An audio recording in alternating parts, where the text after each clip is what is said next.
நான் குரு தட்சணையாக என்ன கொடுக்க வேண்டும் என்று கேட்டான். அப்பா, என்னிடத்தில் படிப்பேன் என்று வெளியே சொல்லாது, சொல்லிவிட்டால் அதன் பிறகு யாரும் என்னை தேடி வரமாட்டார்கள் என்று குரு தட்சணை கேட்டாராம். எனவே அப்படி சில சீடர்கள் அமைவது உண்டு, இப்படி சில குருமார்கள் அமைவது உண்டு. ஆனால் அண்ணாமலையாருடைய அற்புதத்தை பாருங்கள். குகை நமசிவாயர் கோட்டி சூரிய பிரகாசம் என்றால் அவருக்கு வாய்த்த மாணவர் சதகோட்டி சூரிய பிரகாசம் குரு நமசிவாயர். என்ன நடந்தது சொல்லுகிறேன். நமசிவாயர் குகையிலே இருப்பார். திருவண்ணாமலையிலே ஒரு குகையிலே அவர் தங்கி இருப்பார், தபம் பண்ணி கொண்டிருந்தார். எனவே அவருக்கு குகை நமசிவாயர் என்று பெயர்.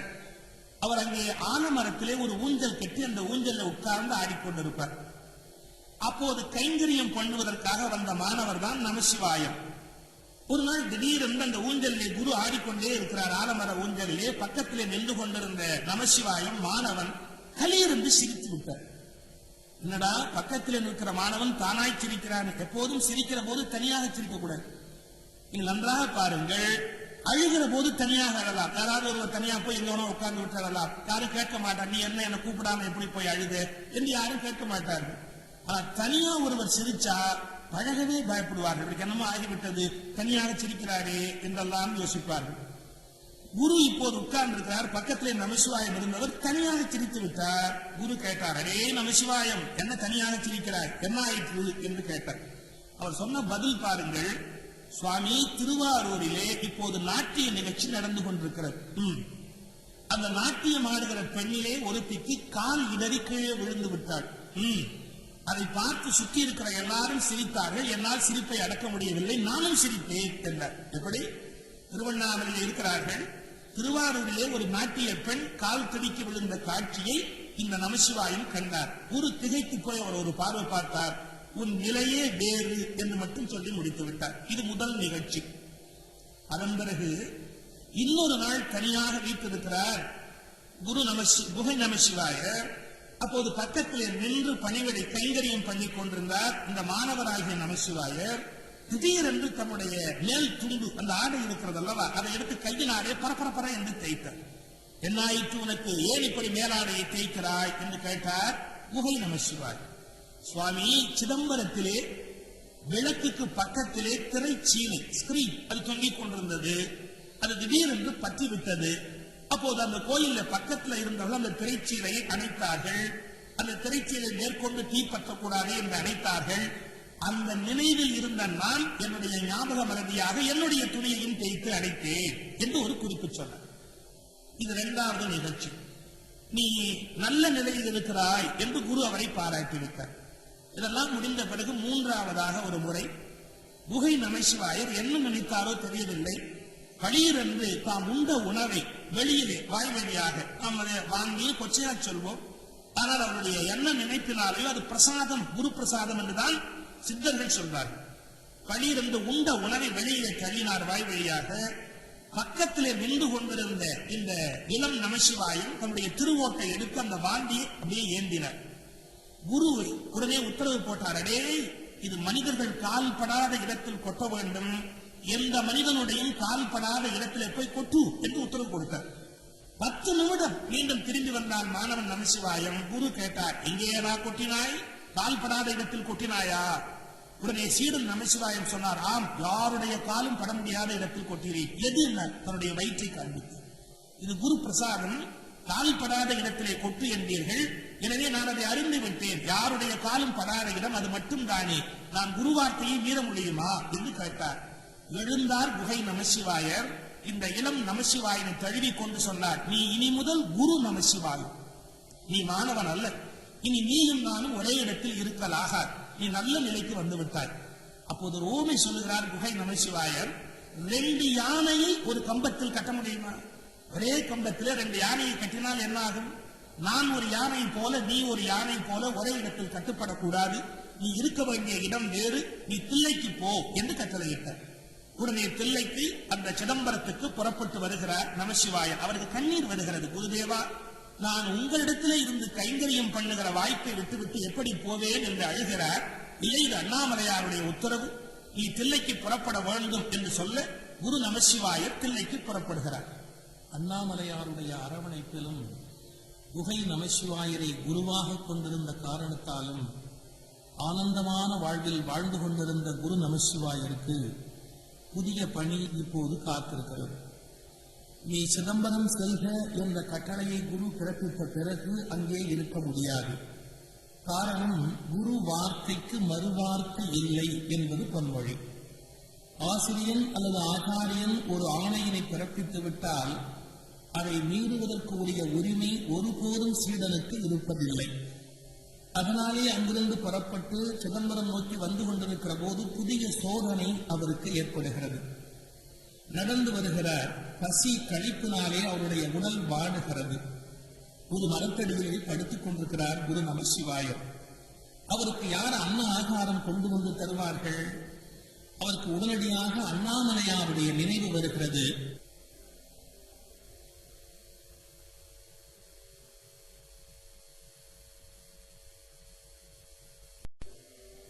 ஆனால் அண்ணாமலையாருக்கு பசித்தாலேயே உணவு கொண்டு வந்து தரப்போகிறவள் யார்? உண்ணாமுலை அம்மை தானே. வீட்டிலே ஆண்கள் எவ்வளவுதான் பெரிய மனிதர்களாக தங்களை சொல்லிக் கொண்டாலும் அவர்களுக்கு படியளக்கிற அன்னபூரணி மனைவி தானே. வாசலிலே ஒருவர் உட்கார்ந்து பேப்பர் படித்துக் கொண்டிருக்கிறார். தெருவிலே வருகிறவர் என்ன சொல்லி பிச்சை கேட்கிறார்? அம்மா தாயே என்றுதான் கேட்பார். வாசல்ல ஐயா உட்கார்ந்து இருக்கிறாரே, ஐயா தர்மதுரே, ஒன்றும் நடக்காது. ஏன், ஐயாவை பார்த்தவர் பிச்சை கேட்க மாட்டார்.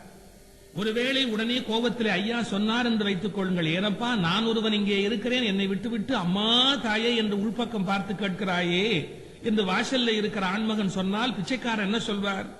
ஐயா, உங்களுக்கும் எனக்கும் ஒரே ஒரு வித்தியாசம். நான் வெளியில இருந்து பிச்சை எடுக்கிறேன், நீங்கள் உள்ளே இருந்து பிச்சை எடுக்கிறீர்கள். உங்களுக்கு ஏதாவது வேண்டும் என்றாலும் அம்மா தாயே என்று உள்பக்கம் பார்த்து கேட்க வேண்டிய நிலையில் தான் நீங்கள் இருக்கிறீர்கள் என்று சுட்டிக்காட்டுவார். அண்ணாமலையார் உலகத்துக்கெல்லாம் படி அளக்கிறவர். ஆனால் அவருக்கு படி அளக்கிறவள் உண்ணாமுலை அம்மை அல்லவா? ஏன் அண்ணாமலையாரை கேட்டு பிறகு உண்ணாமுலை அம்மையை கேட்பது? எண்ணி பார்க்கிறார் குரு நமசிவாயர். யாரிடத்திலே பிச்சை கேட்டார் பாருங்கள். அண்ணாமலையார் அகத்துக்கு இனியாளே, ஒரு வெண்பா உருவாகிறது. அண்ணாமலையார் அகத்துக்கு இனியாளே, உண்ணாமுலையே உமையாளே, நன்னா நினைதொரும் போற்றி செய்ய நின் அடியவர் உண்ண மனைதொரும் சோறு கொண்டு வா என்று உத்தரவு போட்டார். அண்ணாமலையார் அகத்துக்கு இனியாளே, உண்ணாமுலையே உமையாளே, நன்னா நினைதொரும் போற்றி செய்ய நின்னடியார் உண்ண, உன்னுடைய அடியவர்கள் நாங்கள் பசியாக இருக்கிறோம், நின்னடியர் உண்ண மனைதொரும் சோறு கொண்டு வா. ஓ, நீ எங்காவது பிச்சை எடுத்தாலும் பரவாயில்லை, எனக்கு சாப்பாடு கொண்டு வா என்று கட்டளையிட்டார் குரு நமசிவாயர். அது மட்டுமல்ல, அவருக்கு அம்பிகை உண்ணாமுலை அம்மை உணவு கொண்டு போய் கொடுத்தாள் என்பது வரலாறு. பொற்றாம்பாளத்திலே கொண்டு போய் உணவு கொடுக்கிறாள். கோயில் பரிசாரர்கள் எல்லாம் மறுநாள் தாம்பாளத்தை காணுமே என்று தேடுகிறார்கள். அப்போது ஆவேசமுற்ற ஒரு சிறுவனாக அண்ணாமலையார் அருள்வாக்கு வழங்குகிறார். இந்த மரத்தடியிலே குரு நமசிவாயம் பட்டினியாக கிடந்தான், எனவே இந்த கோயிலிலே இருந்து அந்த தாம்பாளத்தில் உணவு போயிற்று என்று அந்த சிறுவனாக அண்ணாமலையார் தெரிவித்த பிறகுதான் குரு நமசிவாயருடைய மேன்மை உலகத்துக்கு புரிந்தது. அது மட்டுமா, நடந்து போகிற வழியிலெல்லாம் குரு நமசிவாயருக்கு எப்போது சாப்பாடு வேண்டும் என்றாலும் அவர் அம்பிகை இடத்திலே கேட்கிறார். ஆச்சரியம் பாருங்கள், சொந்த தாயிடத்திலே கேட்டால் கூட இப்போதெல்லாம் சாப்பாடு வருவதற்கு கொஞ்சம் தாமதமாகிறது. காரணம், டிவி நிகழ்ச்சி முடிந்த பிறகுதான் எந்த தாயும் சாப்பாடு போடவே தயாராக இருக்கிறாள். ஆனால் அம்பிகை பார்த்து சாப்பாடு வேண்டும் என்று கேட்கிறார் குரு நமசிவாயர். எங்கே இருடிவனம் என்ற ஊருக்கு போகிறார். அங்கே பசி வந்து விட்டது. என்ன பாடினார் தெரியுமா? தாயிருக்க பிள்ளை தளருமோ தாரணியில், நீ இருக்க நான் தளர்தல் நீதியோ, வேயிருக்கும் தோழியே விண்ணோர் துதிக்கும் திருமுத்து வாளியே சோறு கொண்டு வா. என்ன அழகான பாட்டு பாருங்கள். தாயிருக்க பிள்ளை தளருமோ தாரணையில், நீ இருக்க நான் தளர்தல் நீதியோ, வேயிருக்கும் தோழியே விண்ணோர் துதிக்கும் திருமுத்து வாளியே சோறு கொண்டு வா என்று உத்தரவு போட்டார். அம்பாள் கொண்டு வந்து கொடுக்கிறார். நடந்து போகிற போது விருதாச்சலம், அது முதுகுன்றம் என்று பெயர். அங்கிருக்கிற அம்பாளுக்கு பெரிய நாயகி என்று பெயர். அதாவது அவள் மூத்தவள். காசியிலே பாலாம்பிகை, இங்கே விருத்தம், அதாவது முதுமையான கோலத்திலே அம்பிகை இருக்கிறாள். அந்த அர்த்தத்திலே விருதாச்சலத்திலே அம்பிகையிடத்திலே சோறு கேட்கிறார் குரு நமசிவாயர். கிழவி கிழவி கிழவி என்றே பாடிவிட்டார். நன்றி புனையும் பெரிய நாயகி என்னும் கிழத்தி, என்றும் சிவன்பால் இடக்கிழத்தி, நின்ற நிலைக்கிழத்தி, மேனி மழு நீலக்கிழத்தி, மலைக்கிழத்தி சோறு கொண்டு வா என்றார். அம்பாளுக்கு கோபம் வந்து விட்டது. என்ன நீ வயசான கிழவி என்றே என்னை கூப்பிடுகிறாயே, பிறகு எல்லாரும் என்னை எப்படி கூப்பிட்டு விடுவார்களே, அம்மா இது விருத்தாச்சலம், எனவே உன்னை கிழவிதான் என்று அழைக்க வேண்டியிருக்கிறது. வேண்டாம் வேண்டாம், சாப்பாடு இப்போது போடுகிறேன், என்னை கொஞ்சம் இளமையாக ஆக்கி பாடு என்று அம்பாள் கேட்டுக்கொண்டாளாம். முத்த நரிசூடும் முதுகுன்று உறைவாளே, பத்தரு படையும் பதத்தாளே, அத்தர் இடத்தாளே, மூவா முலைமேல் எழிலார வடத்தாளே சோறு கொண்டு வா என்று பாடினார். என்ன அழகு பாருங்கள். அவள் திருமார்பு தாழாதது, இளமையாக காட்சி அளிக்கிறதான் அவளுடைய திருமார்பு. அதை சொல்லுகிறார். முத்த நரிசூடும் முதுகுன்று உறைவாளே, பத்தர் பணையும் பதத்தாளே, அத்தர் இடத்தாளே, மூவா முலைமேல் எழிலார வடத்தாளே சோறு கொண்டு வா என்று பாட பாலாம்பிகையாக வந்து அம்பிகை சாப்பாடு கொண்டு வந்து கொடுத்திருக்கிறாள். இப்படி குரு நமசிவாயருக்கு அம்பாள் தான் உணவு போட்டதை, சிதம்பரம் வருகிற போது சிவகாமி அம்மையாராக வந்து உணவு கொடுத்ததை அம்பாள் எழுதி கொடுத்திருக்கிறார். போதுமா? கொண்டு வந்தேன் சோறு குகை நமசிவாயரது தொண்டர் அடியார் சுகிக்கவே. எப்படி? கொண்டு வந்தேன் சோறு குகை நமசிவாயரது தொண்டர் அடியார் சுகிக்கவே, பண்டுகந்த பேச்சு முறை உண்ட பெருமாள் உடன் பிறந்த நாச்சி சிவகாமி நாம். எப்படி? நாச்சி சிவகாமி நான் சாப்பாடு கொண்டு வந்தேன் என்று சொல்லிக்கொண்டே வந்து அம்பாள் சாப்பாடு போட்டாள். இவையெல்லாம் குரு நமசிவாயருடைய மேன்மையை நமக்கு புலப்படுத்தக்கூடிய உன்னதமான வரலாறு. இந்த குரு நமசிவாயரை சிதம்பரத்துக்கு அனுப்பிய பிறகு குகை நமசிவாயர் மேலும் பல்லாண்டு திருவண்ணாமலையிலே வாழ்ந்து அங்கு வாழ்ந்த பலருக்கும் அனுகிரகம் செய்திருக்கிறார். எப்படி தெரியுமா? ஞானிகளுடைய தனித்த பெருமையே கருணை என்பதுதான். அவர்களுக்கும் உலகத்துக்கும் வேறு என்ன தொடர்பு இருக்க போகிறது? பழுத்த ஞானிக்கு இந்த உலகத்திலே வேறு என்ன சம்பந்தம் இருக்க போகிறது? கருணை மட்டும்தான் தொடர்பு. ஒரு பெண்ணை, அவளுடைய கணவனை மரணம் தழுவிய போது குகை நமசிவாயருடைய மனம் ரொம்ப வருந்தி விட்டது. அந்த பெண் அழுத கண்ணீரை அவராலே தாங்க முடியவில்லை. யாரும் செய்யாத ஒரு காரியத்தை குகை நமசிவாயர் செய்தார். குகை நமசிவாயர் 100 ஆண்டுகள் வாழ்ந்த பிறகு இனி இந்த உலகத்தில் வாழ்வதில்லை என்று முடிவு செய்து தான் ஜீவசமாதி அடைய வேண்டும் என்று குழியில் இறங்கப் போகிற போது சிவபெருமான் வந்து, உனக்கு இன்னும் ஒரு 100 ஆண்டு கொடுக்கிறேன் இது என்று ஒரு வாக்கு கொடுத்து விட்டு மறைந்து விட்டார். அண்ணாமலையாருடைய அற்புதங்களிலே இது ஒன்று. அப்படி வரம் கொடுத்த பிறகு வேறு வழி இல்லாமல் 100 ஆண்டு வாழ வேண்டிய கட்டாயம் ஏற்பட்டு விட்டது குகை நமசிவாயருக்கு. மறுபடியும் ஒரு 100 வருடம். எவ்வளவு கஷ்டம் பாருங்கள்.